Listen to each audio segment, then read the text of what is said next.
So welcome to our September Spring Challenge. Now, on your first email today, we've talked about doing a body weight challenge. And today it's just about establishing your starting point, not being hard or putting any pressure on yourself.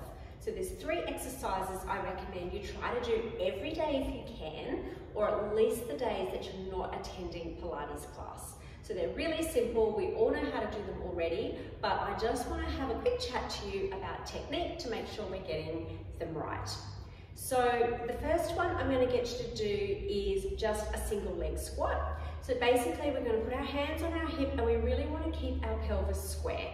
So we're going to come up with one leg up and we want to hold this hip at about 90 degrees and make sure our hips are square. So we don't want to see this hip tipping out to the side like this. So really tucking this hip in and keeping it nice and strong.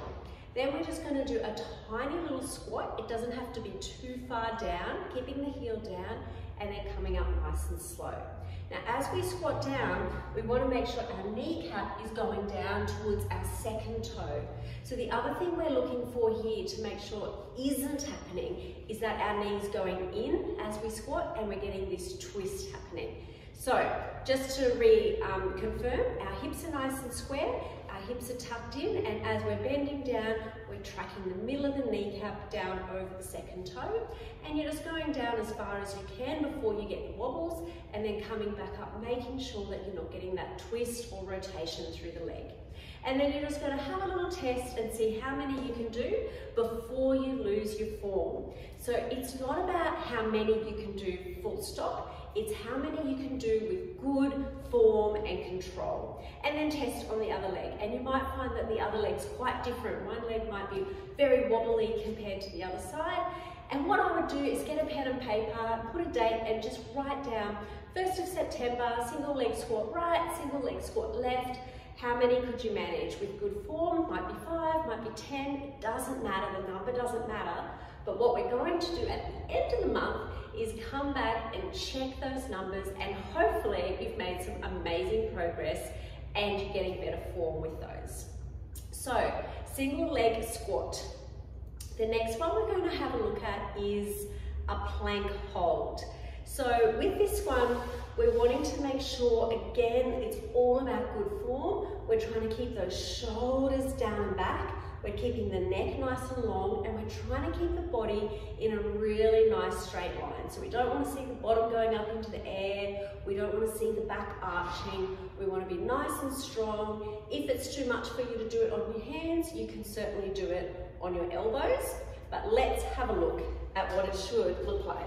So coming down onto your hands and knees to start off with, and then we're going to just plant those hands so they're directly underneath the shoulders, and then we're going to pop up, making sure we don't want to see the bottom up and we don't want to see this arching. So really nice and strong through the core, really nice and strong through the neck, and we're just going to hold that and see how long we can hold it for. And again, it's not about the length of time at this stage, it's just about getting the correct form and timing and seeing how much improvement we make by the end of the month. Okay, the third and last one is our push-up challenge. And it's probably nice to have a little bit of a break between your plank hold and your push-up. So probably I would do either the plank or the push-up first, then I'd hop up and do the squats, and then I'd come back and do the third one, just to give the shoulders a little bit of a rest.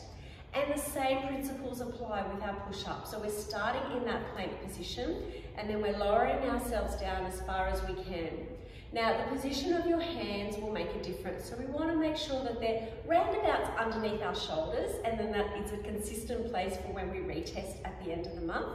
And we want to make sure that our elbows aren't all the way out or all the way in. So if we're tucking our elbows all the way in, we're really focusing more on our triceps, on the back of the arms, and that's fine if you want to do that.